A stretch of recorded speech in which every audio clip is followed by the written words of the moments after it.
What is up, besties, and welcome back to another video. Today I figured I'd do a little bookish kind of video, and I'm going to be sharing with you guys some of the books that I have read in February.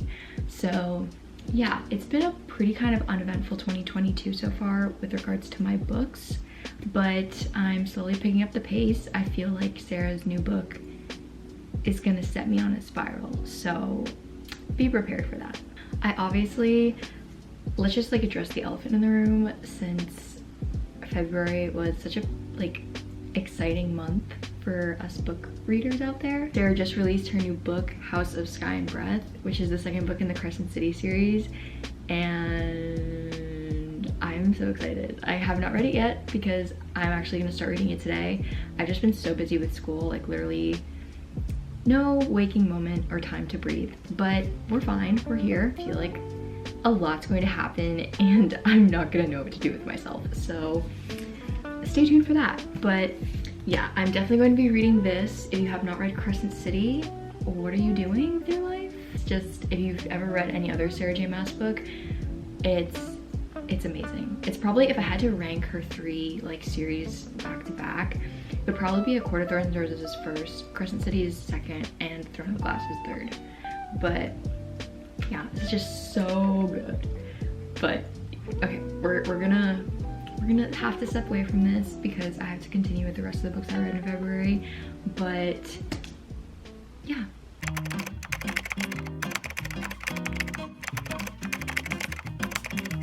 Okay guys, so before we get into today's video, I wanted to give a quick shout out to today's sponsor, Skillshare. Now, if you are unfamiliar with Skillshare, they're an online learning community with hundreds of thousands of different classes ranging from journaling, digital design, art, film photography, language, basically anything you can think of.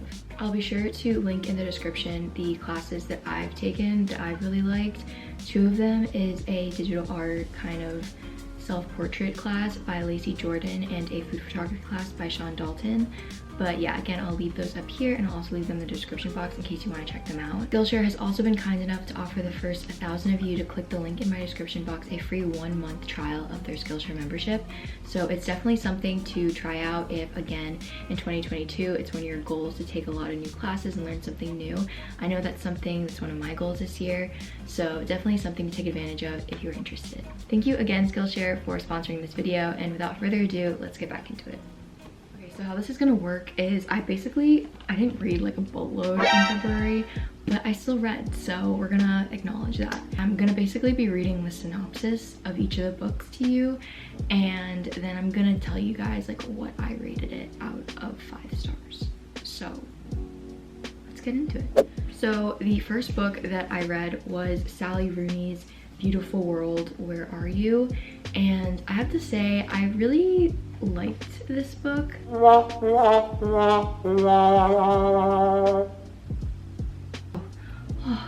I thought I deleted the whole note. Oh, thank God. Okay, back to what I was saying. I just felt like it was very mundane. I'm not, in a sense that it wasn't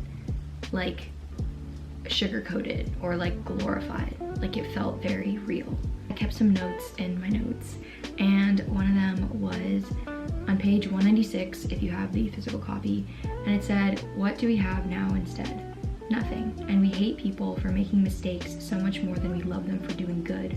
That the easiest way to live is to do nothing, say nothing, and love no one."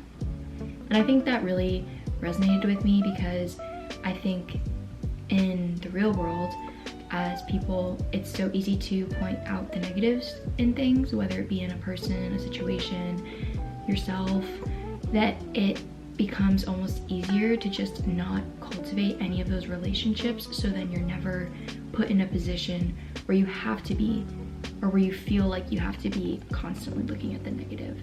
So I don't know, it was just little things like that. And another one was said, "It's better to be deeply loved than widely liked." And I feel like a lot of people know that. I myself prefer that too. It's better to be loved by a handful of people than to be liked by the whole world, because I'd rather feel loved than liked at face value for who I am. Basically, the synopsis is Alice, a novelist, meets Felix, who works in a warehouse, and asks him if he'd like to travel to Rome with her. In Dublin, her best friend Eileen is getting over a breakup and slips back into flirting with Simon, a man she has known since childhood. Alex, Felix, Eileen, and Simon are still young, but life is catching up to them. They desire each other, they delude each other, they get together, they break apart. They have sex, they worry about their friendships in the world they live in. Are they standing in the last lighted room before the darkness and bearing witness to something? Will they find a way to believe in a beautiful world? I gave it 5 out of 5 stars, so do with that what you will, but we're gonna move on to the next book. Okay, so the next book I read was Ugly Love by Colleen Hoover, and if you haven't read Colleen Hoover yet, I, again, highly recommend you read her because I don't know what you're doing, but this is also a book that's kind of, or her books are kind of, they kind of remind me of After, except way more developed and way better in regards to writing. So these are, I kind of associate them with like pool reads or beach reads, and that I can easily read this in one sitting, and it requires little to no brain power to read. Like there's some books like a Sarah J Maas novel or like another well-developed, intricate, complex fantasy novel, you have to be paying attention. You have to be like conscious when you're reading it. These, I feel like they're pretty easy. Most of it's like dialogue. It's not really like meant to be confusing to you. So I really like these. And also if you love like romance, these are like your books, especially like the ones that have like a lot of like tension and like either like love triangles or like any of those things. If you just need a break from life, these books are great. I've read It Ends With Us, and I am so excited that we are getting a sequel to that book. So if you haven't read that one, I was just reading that one first. They're not related, but that is another good book if you're interested in her books. I'll read you a quick synopsis of this one. It's not exactly love at first sight for Tate Collins when she meets the tormented and secretive Miles Archer. They wouldn't even go so far as to consider themselves friends. The only thing Tate and Miles have in common is a mutual physical attraction that can't be denied. Once their desires are out in the open, they realize they might have stumbled on the perfect no-strings attachment. He isn't looking for love, and she doesn't have time for it, so that just leaves sex. What they got could be surprisingly satisfying as long as Tate can stick to the 2 rules Miles has for her. 1, never ask about the past, and 2, don't expect a future. They think they can handle it, but everything is different when real emotions start to change the equation. Hearts get infiltrated, promises get broken, rules get shattered, and love gets ugly. It's very jam-packed with action. I actually did read it in one sitting. I woke up one Saturday morning and I read it straight through until from like 8 a.m. to 1 p.m.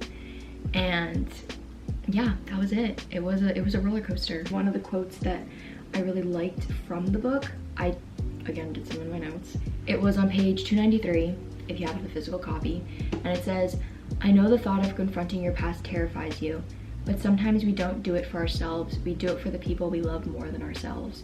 And I really like this because, again, it resonated with me on so many levels, and I think that's something, again, I love so much about books, is that like there's little things that they can be in the most cheesiest books, but they still hold a lot of meaning. And for me, it just meant that like sometimes life can be hard, it can be difficult, it can be scary doing certain things, but sometimes you just have to look at the big picture and you have to see that, hey, like what I'm doing is going to add value to my life, it's going to add value to someone else's life.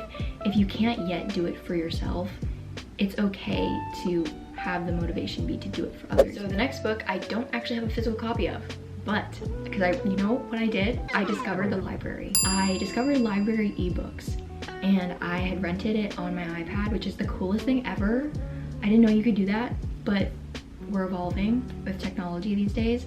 So I checked out on the library on my iPad the Defy the Night book by Brigid Kemmerer, which I love Brigid Kemmerer. I have talked about her books before, but she wrote Curse of Dark and Lonely, that whole series, which is the Cursebreaker series. I will leave a link to it in the description box if you want to check it out. But this book was a new series that she's starting, and I actually kind of liked it more. I don't know, I just really like her books. It's not like, the romance isn't really that steamy. There's no really heated scenes, which I kind of like because it's nice to have like a break from like the steamy Sarah J Maas books, but I really like her books a lot. She does a lot of like world building, which I really like, and it's always like super kind of creative, so I really like that too. This is another book that I read pretty quickly. I didn't read it in one day, but I did read it in a couple of days. So yeah, so the book description according to Goodreads is a fantasy series about a kingdom divided by corruption, the prince desperately holding it together, and the girl who will risk everything to bring it crashing down. The kingdom of Kandala is on the brink of disaster. Rifts between sectors have only worsened since a sickness began ravaging the land, and within the royal palace the king holds a tenuous peace and ruthless hand. King Harriston was thrust into power after his parents' shocking assassination, leaving the younger Prince Court to take on the brutal role of King's Justice. The brothers have learned to react mercilessly to any sign of rebellion. It's the only way to maintain order when the sickness can strike anywhere, and the only known cure, an elixir made from delicate moonflower petals, is severely limited. Out of the Wild's apothecary apprentice Tessa Cade is tired of seeing her neighbors die, their suffering ignored by the unyielding royals. Every night, she and her best friend Wes risk their lives to steal moonflower petals and distribute the elixir to those who need it most, but it's still not enough. As rumors spread that the cure no longer works and sparks of rebellion begin to flare, a particularly cruel act from the King's Justice makes Tessa desperate enough to try the impossible, sneaking into the palace. But what she finds upon her arrival makes her wonder if it's even possible to fix Kandala without destroying it first. It's again like a spin on Robin Hood, kind of. At least that's where she kind of takes her inspiration for the book from. And Brigid Kemmerer is kind of known for, like, the Cursebreaker series was stemming from the Beauty and the Beast kind of story, at least the first book, and then it kind of morphed into its own story, obviously, or trilogy. But yeah, I definitely love when authors take like spins on traditional fairy tales.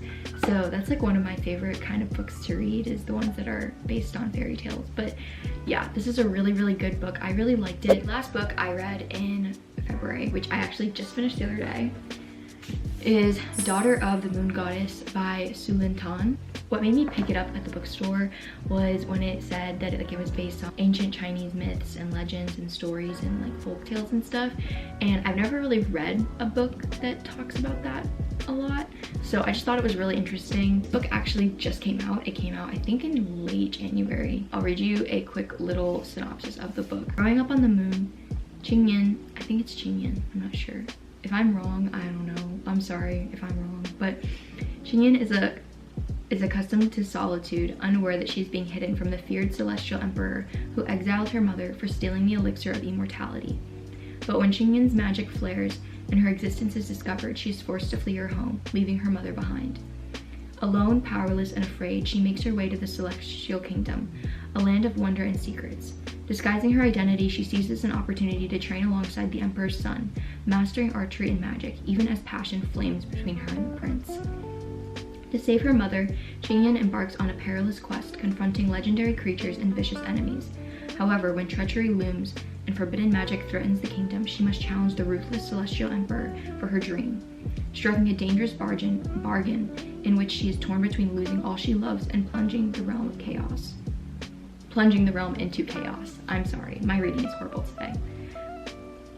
Daughter of the Moon Goddess begins an enchanting romantic duology that weaves ancient Chinese mythology into a sweeping adventure of immortals and magic, of loss and sacrifice, where love vies with honor, dreams are fraught with betrayal, and hope emerges triumphant. And I guess another thing that really grabbed me was Stephanie Garber's little review is on the top, and it says a breathtaking debut novel. And I was like, well, if Stephanie Garber thinks it's good, I should probably read it, because I love my girl Stephanie Garber. I really like this book a lot. It kind of also reminded me of Mulan, and Mulan's one of my favorite Disney princesses. So again, the whole fairy tale, like fantasy adaptations into books is my thing, in case you haven't noticed. I really highly recommend it, especially if you want to get into like Chinese mythology or just like want a different kind of fantasy, because I feel like I have not read a fantasy novel quite like this one.